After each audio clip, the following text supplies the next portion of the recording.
Welcome everyone to another episode of OmniSanta's Inbox. I am your host, OmniSanta, and I'm here answering your emailed questions all about Black Friday and Cyber Monday. Let's get to the inbox. Our next question comes from Nicole in Los Angeles. Now we're getting to the West Coast. I love it. Is it too late to begin collecting mobile numbers for SMS?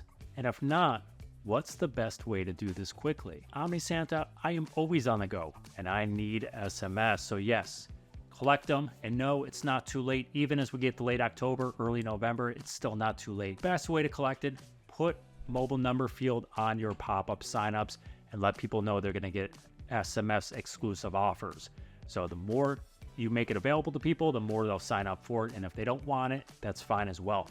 Now here's the caveat. Make the mobile number optional. People want to be on the email list, but not the SMS list.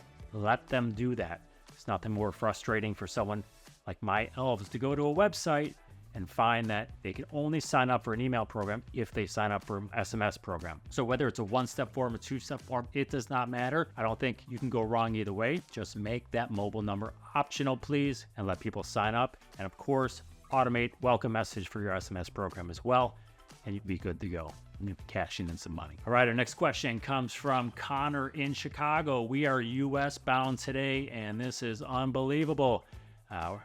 Pretty sure I got one here from London, so we'll stay tuned. Any tips on ways to stand out or gain an advantage over our competition this holiday season? Absolutely, Connor. Glad you asked. So, of course, there's always ways. I would always promote those value adds I spoke about. So, free shipping, free returns, customer service, guarantees, product quality, all those things will help you stand out and reinforce your good nature.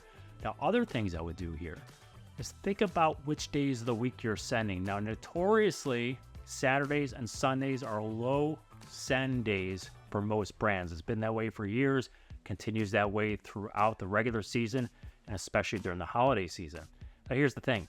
People still shop on the weekend. Last year, during those peak periods, about 30-day span where no online sales day dropped below $3 billion, even Saturdays and even Sundays. From Omnisend customers last year, Saturdays and Sundays were low send days during the holidays. However, conversion rates were either the same or slightly better. So there's fewer emails sending, people still shopping, and they're still engaging with emails at the same rate they were during the rest of the week. So if you're looking for a place to stand out, utilize those Saturdays and Sundays, promote those value adds, and you'll stay a step ahead of your competition. Our next question comes from Richard in London. Do you have any tips for good and bad subject lines?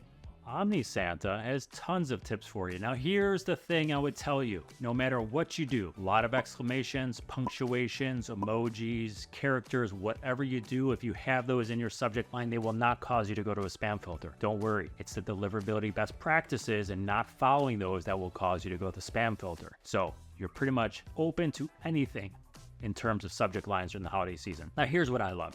I love white space and I love color. So what do I mean by that? Well, when you're scrolling through an inbox, a lot of it's black and white. You want to use color. So emojis and punctuations would color them to stand out. So as someone is scrolling through, their eyes will immediately adjust to it and that'll grab their attention. The other thing is the opposite of that. So we have a really short subject line with some gaps in there, and maybe a really short pre-header or preview text that creates a kind of a fake line break.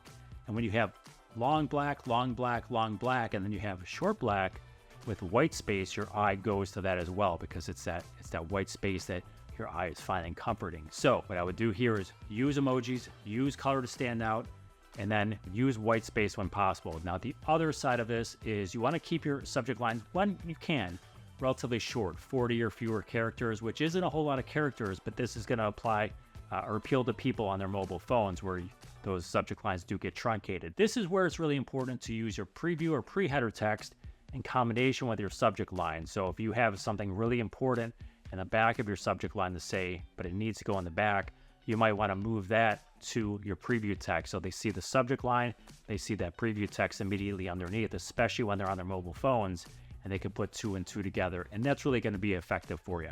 Now, if you need some help, Omnisend has a free resource on the website under the tools section for subject line tester and subject line generator. Please feel free to use that. Even has some suggested subject lines you can just copy paste and use in your own campaigns. So thank you for the question, Richard. Our next question comes from Stephanie in the UK. Stephanie says, how can we make our emails better? Well, that's a loaded question, Stephanie, but I'm here to help. So how do we make them better? We want to make them engaging and appealing to customers while driving in action. How do we do that? Build consumer confidence and give them what they want. They want to feel confident and they need some help along their journey. So when I look at the email template, what I do is I focus on those value adds and competitive differentiators. Value adds, return policies, free shipping or expedited shipping. Promote those, and maybe you want those in a banner in the top of your message. Have a nice navigation bar there. Have a nice hero image, maybe some text built into the image, but the image should really pop or communicate the message pretty quickly and clearly to the customer. And then below that, we want to guide that shopping journey. So we're going to include some of that social proof. So we're going to have either suggest some top-rated products, some customer favorite product, things like that. So guide them along, provide some suggestions for them to click on. But because they're either top-rated or customer favorites, they know that other customers love them, and it builds that trust there. Some other value adds lower in the email, maybe visual. So whatever those might be, are you cruelty-free testing with your products? Are they vegan? Are they organic? Extended return policies, highest quality products possible. Put some of those things down there, reinforce that at every step, reinforce the free shipping or free returns or extended return policies, and then use more of that social proof there. So showcase some star rating, customer testimonials, really whatever it is, but you can balance that message pretty well. So the goal is to reinforce your differentiators, make it clear what those are, suggest some products. You want to guide that journey, make it easy to click, make a nice layout, and then reinforce those reasons they should buy from you. And if you do that, you can kind of put anything you want in your emails and they'll still be optimized to be made better. There you go, Stephanie. Hopefully that's helpful for you. And there you have it. OmniSanta's inbox is inbox 0. We've cleared out.